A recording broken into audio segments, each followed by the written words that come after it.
Greetings and happy today. You know, often we are stressed at starting a new day, a new beginning, anything that might be fresh and unknown. But instead of starting with thoughts of gotta do, we can start with thoughts of gotta be. Gotta be balanced, gotta be bold, gotta be beautiful in whatever perfectly imperfect way that shows up. And welcome to day 8 of 40 days of well-being concepts for balance. Today's well-being concept and prompt is know what state of mind you are in at all times. And one of the questions that I get asked most frequently is how do you move through dense emotions and still stay in a balanced state? Yet, despite so many technological advancements to help us advance in life, the topic of emotional well being and mental health is still taboo. And with that stigma comes the avoidance of the evolutionary empowerment that comes from allowing feelings and emotions to guide us and unlock our creative potential.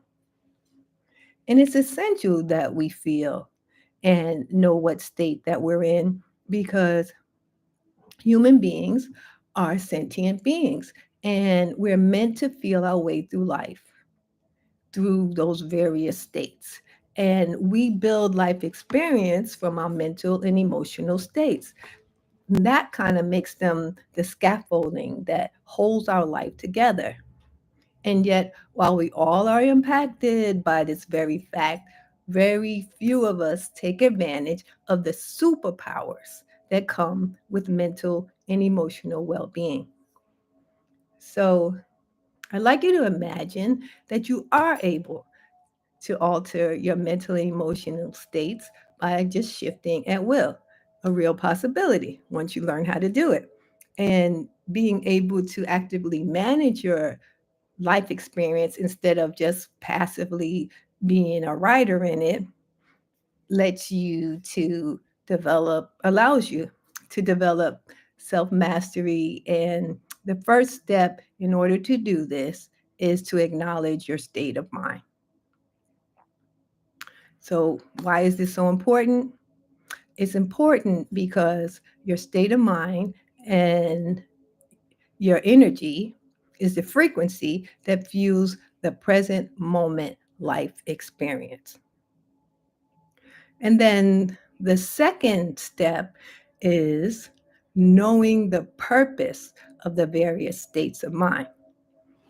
For example, beta is for getting stuff done, and it represents ordinary working life as we move along throughout the day in consciousness and active thinking. And then alpha is a state of alert calmness where we are able to deeply relax and transition from those external things in the beta world to internal things so that we are promoting harmony in our mind and our body. And then we have delta, which is for deep sleep, it's for profound rest, and that's healing, regeneration. In theta, we're dreaming and we've got our creative thing going on. And it's linked to states of hypnosis, whether it's self hypnosis or being hypnotized by others. And then we have gamma. Gamma is instant knowing, there's no thinking going on, it's heightened perception, it enhances any type of performance, and it's high level information that just comes to us, instant knowing, intuition. And then the third step is what state of mind do you need to be in order to perform the task on hand? For example, if you're trying to go to sleep, you can't go to sleep in high beta. If you're trying to, let's say, take a test, which needs beta activity, you can't do that from a theta state.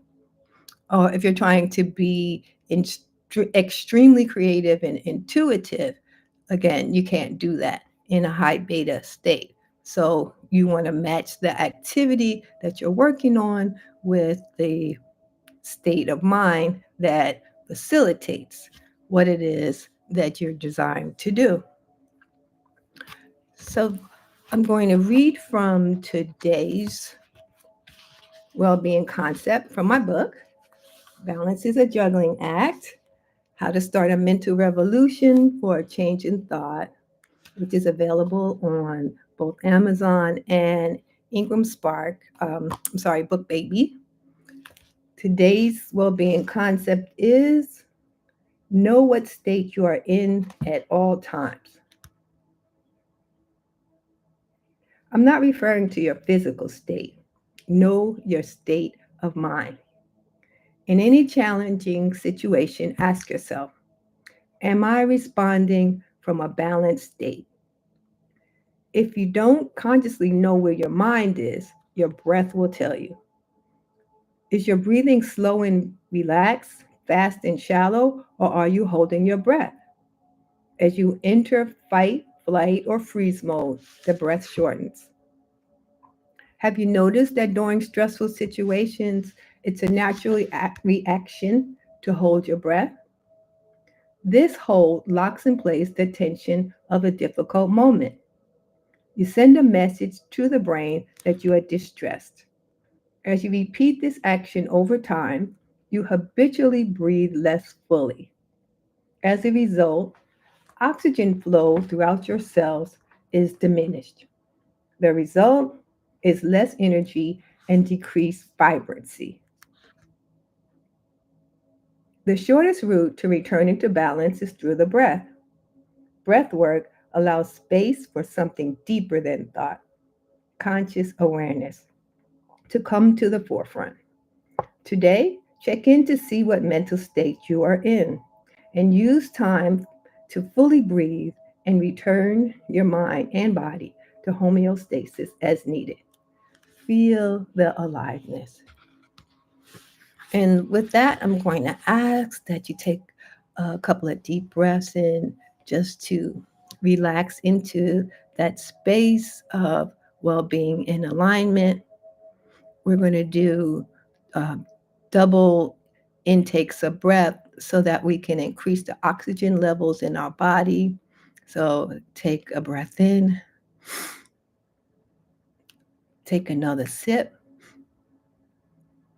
hold it at the top, and breathe out with a sigh.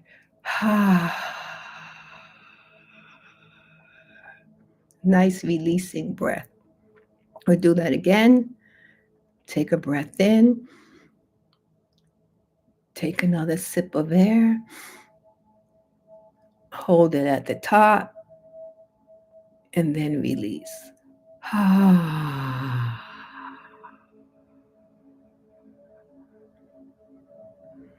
And a third one, take a breath in and another sip of air to feel that oxygen flowing throughout your body.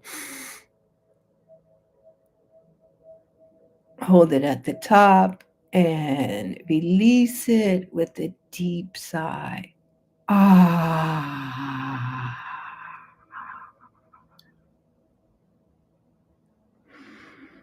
And that puts you in a frame of mind to journal in a more relaxed way, as well as to move through your day in a more relaxed manner. And so let's journal for a few minutes or know your state, know what state you are in at all times. Jot down your morning thoughts to help you expand your mind. Put some music on for us so that we can take a minute or two to journal.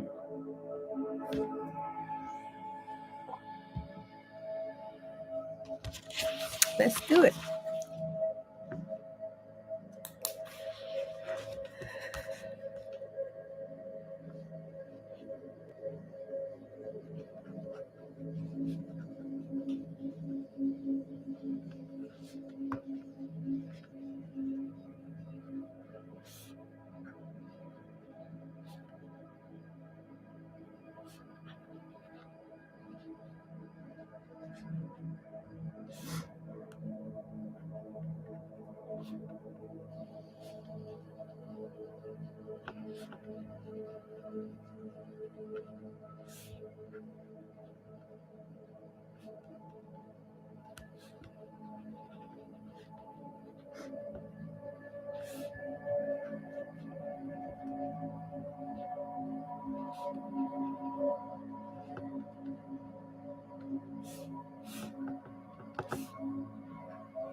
I hope that you gained some insights and expansion of your mind as you journaled this morning.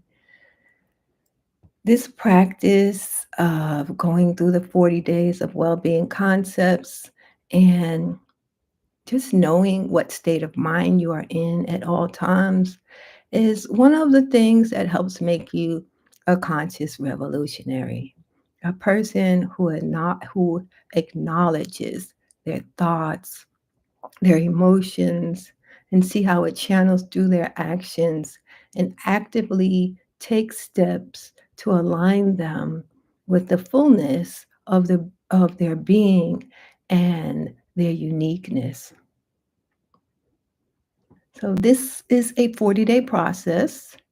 The first 10 days are geared towards awareness, not a lot to do again. At this point, we're becoming aware of all of these things, and then in the later stages, we'll begin to take more action. We are all divine beings, expressions of the divine as unique beings, and we all need to honor that and follow our path. So, wishing you a good day, and I will see you tomorrow with concept number 9.